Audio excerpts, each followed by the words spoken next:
You know, I've always heard people say that time heals all wounds. That's a nice sentiment, isn't it?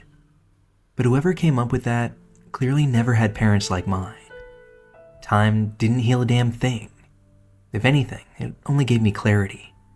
Clarity to see just how selfish and immature my parents really were, and how much of my life they ruined because of it.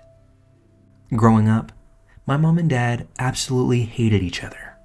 I'm not talking about your average divorced couple trying to make things work for the sake of their kid. No, they went out of their way to make my life a living hell, just to spite each other.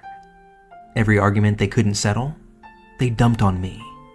Every insult they wanted to hurl at each other, they used me as the messenger. I wasn't their son. I was their referee, just a pawn in this war of co-parenting. I remember being 6 years old, sitting in the backseat of my mom's car while she ranted about how my dad was a loser, one that would never amount to anything.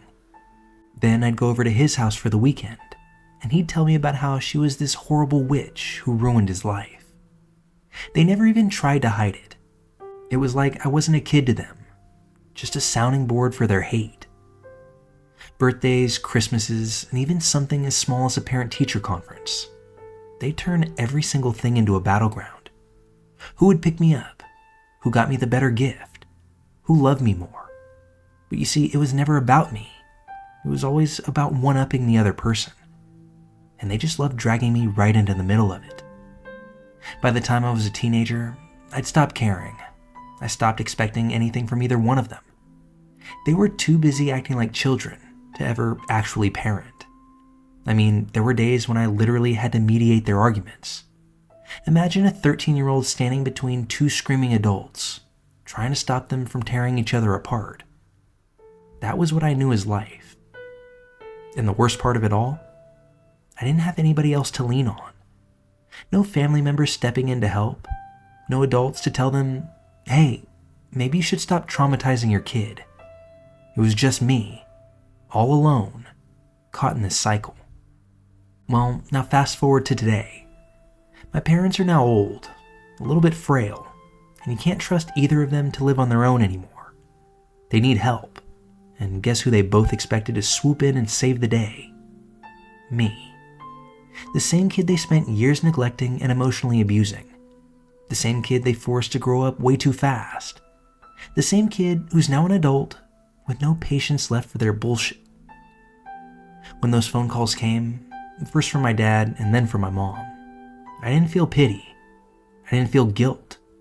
I felt nothing, because I knew exactly what I was going to do. They wanted me to take care of them, to drop everything and play the role of the dutiful son. But here's the thing. I spent my entire childhood taking care of them, and I wasn't about to do it again. So I made a decision, a cold and calculated one. I found a nursing home, a decent one, not too nice, but not terrible. There was a catch though. It was going to be the same nursing home for the both of them. Karma's a bitch, Mom and Dad. I didn't tell either of them, of course. Why ruin the surprise? I just made the arrangements, signed the papers, and waited for the inevitable fallout. And I have to tell you, it was everything I had hoped it would be. The first call came from my dad. "Did you know your mother's here?" he barked. "Yeah," I said calmly. "Well, why the hell would you put us in the same place?" he demanded. Like it hadn't occurred to him that maybe, just maybe, he deserved this. The second call came from my mom. She was crying, furious that she'd have to see my dad every day. She wanted to know how I could do this to her. I said, "You two always loved dragging me into your misery. Well, now it's your turn."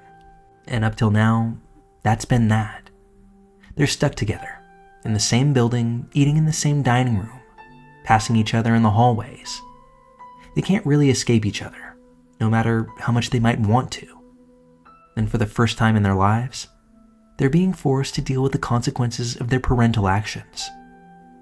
Sometimes, I like to think about the conversations they're having. Not with each other, of course, but my mom complaining about how my dad never paid child support. My dad ranting about how my mom ruined his life. All the same tired arguments they've been having for decades. But now it's not me between them. It's poetic, really. All the years they spent dragging me into drama, and now they're stuck in it together. I know some people might think I'm cruel for this, that I should have taken the high road, been the bigger person. But here's the thing. They had their chance to be parents. They had years, decades to step up, and they didn't. So why should I sacrifice my peace of mind for two people who never really gave a damn about mine? I don't feel guilty, not even a little. If anything, it's satisfying to know that they're finally getting a taste of what they put me through. And before you ask, no, I don't visit them. I don't call to check in. I don't really care how they're doing. They've got each other now. They can figure it out. As for me, I'm sitting back enjoying a cold beer and waiting for that next phone call, because I know it's only a matter of time before one of them calls me, begging for help, asking me to step in. And when that call comes, I'll let it go to voicemail. After all, karma really is a bitch.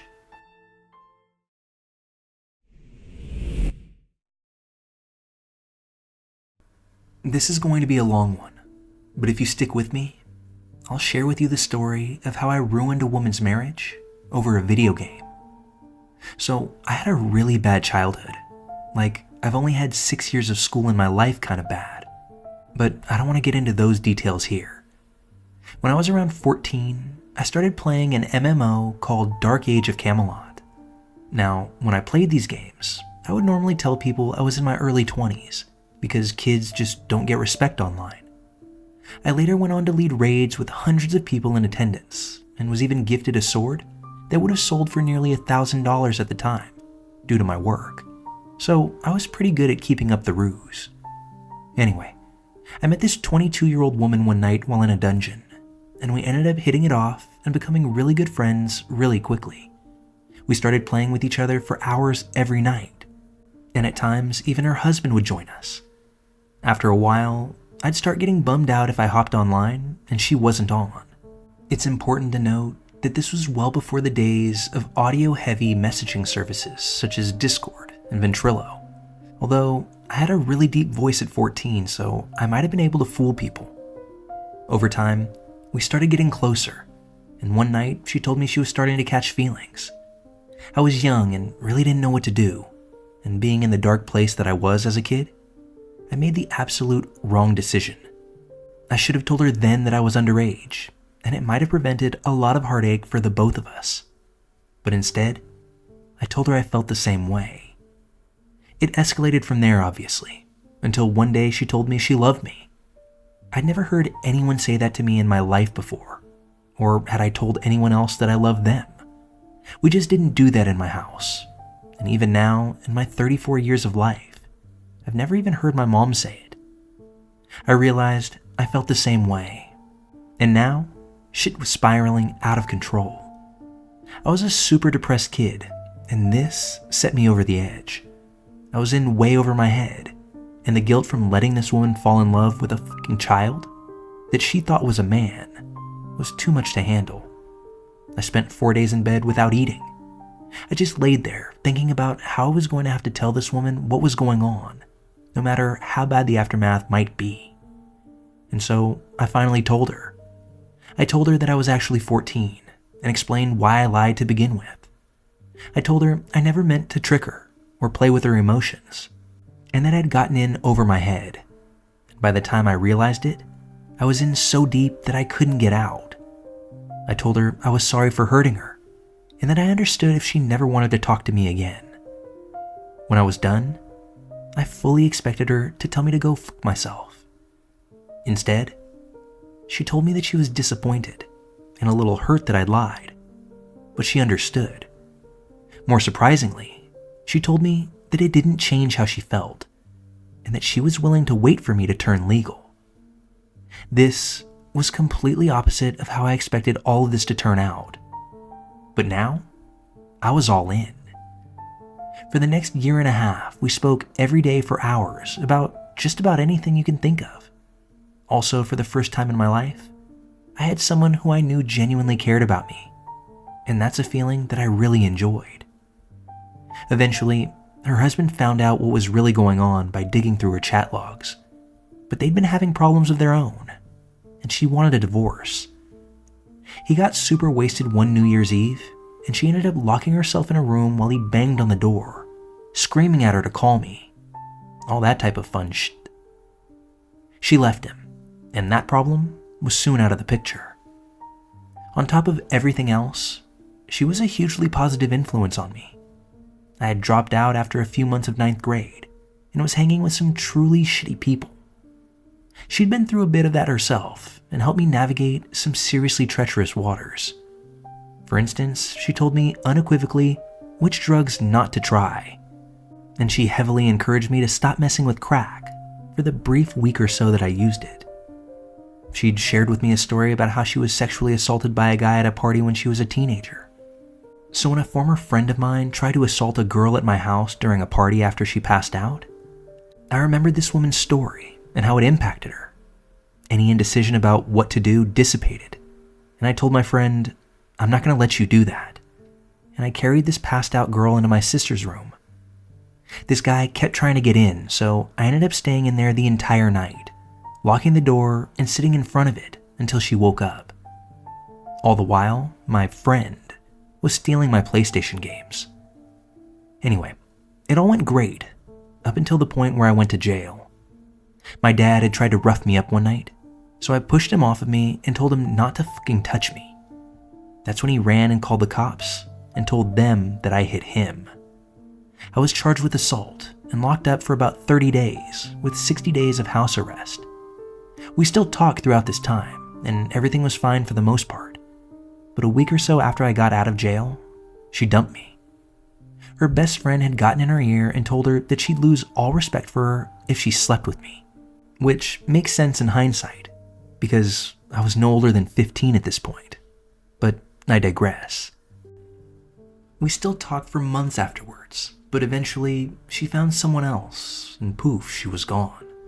It wasn't a cold-hearted thing. I knew she still cared for me, but I think that it had dawned on her at some point the reality of what she was doing. If the roles were reversed, I reckon I'd be in prison. I'd never heard someone cry the way she did when she broke up with me. She could hardly even speak. Everything fell off the rails for me for a while after this. I felt like there was a hole in my heart that just would never close. I did a whole lot of drugs and alcohol trying to numb the pain, but it only made it worse. I couldn't even get away from her in my sleep. Every night was either a beautiful dream where we were finally together and happy, or nightmares that I'd wake up from nearly in tears of her with her now husband. This went on for years, and gradually, the pain subsided to a point where it was manageable, but the wound never really healed. Hell, I still think about her now, and see her in my sleep from time to time. I got my shit together finally, and almost 15 years after we'd last spoken, I heard from her again. I don't even remember how we crossed paths again, but she found me. I learned that she'd had a couple more kids and was still married. I had a girlfriend and a kid on the way, and it didn't take long before we were talking every day again through encrypted messaging services. It didn't take long before we started getting deep again. It took maybe 2 months before I heard her say something I'd come to terms with never hearing again a decade ago. "I love you." She wasn't happy with her marriage, and I was quickly beginning to hate my now ex. My ex developed a major drug problem after she had our kid, and eventually, I ended up with full custody, but once again, that's a different story. We kept it up for a couple of weeks, until one day, I just couldn't deal with the guilt anymore. Was I really going to break up this woman's marriage again? How in the would I even be able to go to Utah to be with her, with my kid? Am I going to be the selfish asshole to break up 2 homes? No, not this time. So I did the hardest thing that I've ever done, and sent her a message explaining why we couldn't speak anymore, that I was sorry, but I had to go, and I deleted the app and all my accounts on things that I used to talk to her. I never even gave her a chance to reply, because I knew if she did, I would change my mind, and I didn't want to live with this on my conscience. It's been about 6 years now since I disappeared, but relatively recently, I did send her a message via Facebook. I'd seen from her post there that she was battling depression and some real life issues. So I sent her a message, hoping that it would help.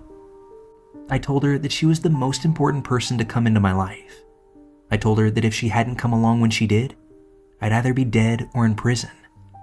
I told her that when she'd come along, that I felt like I was always surrounded by blackness, and that she was the candle in the dark that led me out of it. I explained why I had to go, that it wasn't because I wanted to, but because I needed to if I wanted to live with myself day to day. Then I deleted my Facebook and disappeared once more.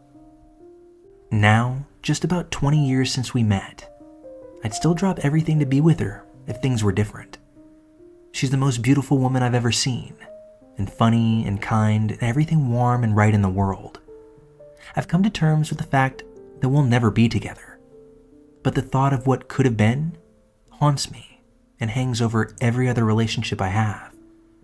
Another time, another life. Man, I swear we would have been great.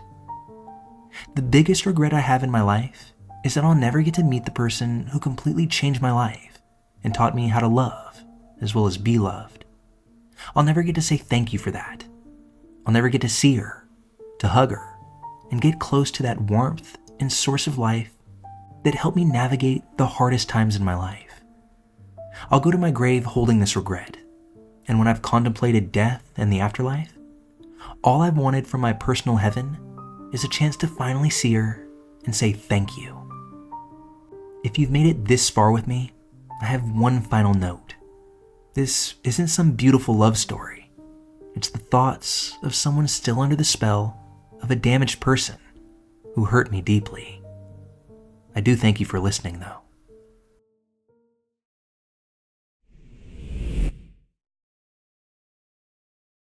I don't really know where to start. I guess I should just say it straight. I killed my wife. Not with my hands, not with a weapon, but I might as well have. And now I have to live with that. I met her when we were teenagers. We were young, dumb, and thought love could fix everything. She had a really messed up childhood, like seriously bad. I won't go into details, but let's just say she never had a real shot at a normal life.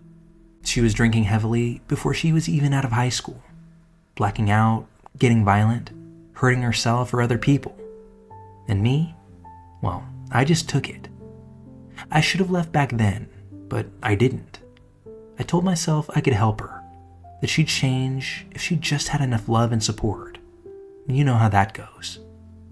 For years, it was this cycle. She'd drink, get reckless, accuse me of cheating, kiss other guys in a blackout, and then cry about it later, swearing she'd change. I never cheated. Not once. I was a goddamn idiot standing by her, thinking if I just held on long enough, she'd wake up one day and be a different person altogether. Spoiler, she didn't. And before anyone says, well, she chose to drink, I get it. Addiction is a disease, but at the end of the day, she never even tried to fix it. Never went to therapy. Never got into AA. Never faced what caused all of this. And I think that's what hurt the most. Not the drinking, not the cheating, not the abuse. Just the fact that she never fought for herself, for me, or for the life we could have had. But I fought for her, and that's what drained the life out of me. We moved across the country for a fresh start. I built a business out of nothing. I drove her everywhere because she didn't have a license. Once I started making real money, I told her that she didn't need to work. But that's when she said she was drinking because she was bored. So she decided she wanted a baby. Said she'd quit drinking if we had a kid. And she did. She actually stopped. Got pregnant, had a brutally complicated birth, early COVID. No family support, and I was working my ass off. She was alone with the baby for most of the day, exhausted and overwhelmed, and I really wasn't there for her. I thought making money, putting food on the table, and keeping everything running was enough. But now I know that it wasn't. And as one could predict, given these circumstances, she started drinking again. The night that it all really started to fall apart, I woke up at 2 a.m. on the couch because I heard noises. I went into our room, and there she was, passed out drunk, with our now toddler crawling around the floor. I lost it on her. I grabbed my kid and whisper yelled at her, telling her that she could have killed him if she passed out with him on the chair. She woke up furious, punched me in the face, and yanked our son out of my arms. I then did something that I swore I'd never do. I hit her back. Not a full-blown punch, not something that would leave bruises, but I smacked the back of her head pretty hard, like a father disciplining a child. And as soon as I did, something inside of me broke. I wasn't just mad at her. I wasn't just disappointed. I hated her. I hated what I'd turned into. I hated what we were. And I hated myself. The next day, we talked. She said she deserved it. She said she knew she needed a change, but nothing ever changed.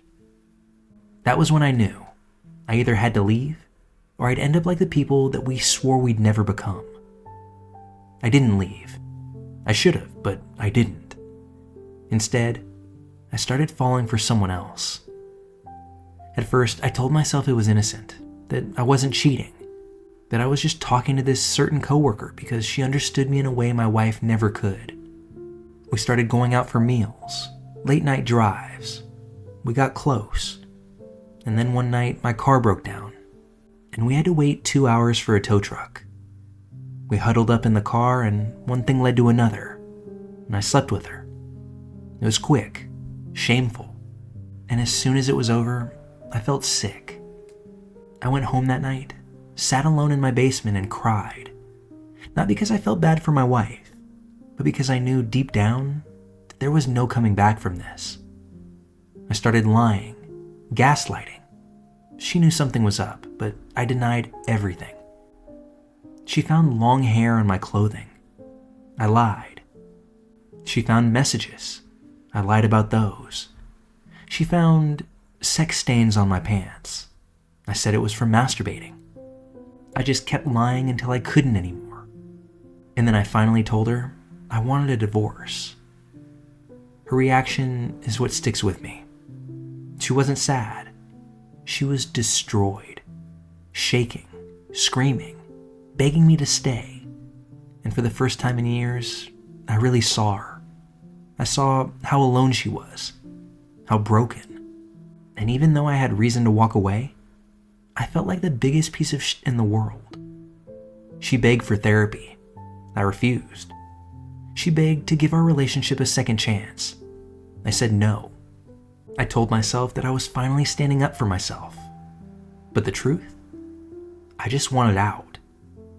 And she spiraled. She started drinking harder than ever, going on days-long benders, disappearing, crashing our car, twice at that. I watched her fall apart, and I just let it happen. By this point, I had fully checked out. I had moved on, gave her money, and started building a life with my coworker. My wife had no one, no friends, no family to help, just me, and I wasn't there anymore. In May of last year, I had an epiphany. I realized that I was making a mistake. I told myself I need to fix this.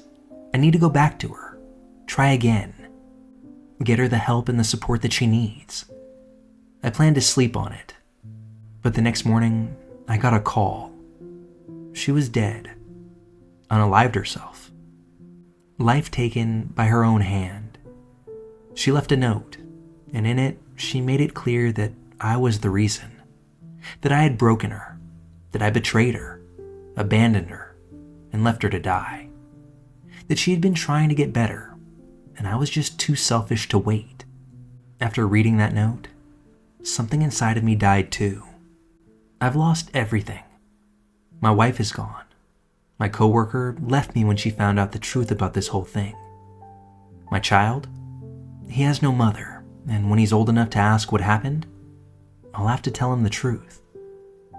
I wake up in cold sweats. I cry constantly. I break down nearly every single day. and for the kind souls out there who are willing to make excuses on my behalf. She was an addict. She hurt you. She was abusive. This isn't your fault. That doesn't change the fact that if I hadn't decided to wait just one more day, she might still be here. If I had held on, just tried for one last time, maybe she would have made it through. Instead, I threw her away, and now she's in the ground. I have my life insurance to $3 million. If I die, at least my kid will have a leg up for his life. And some nights, I think about making that happen. Because at the end of the day, I don't think I deserve to be here.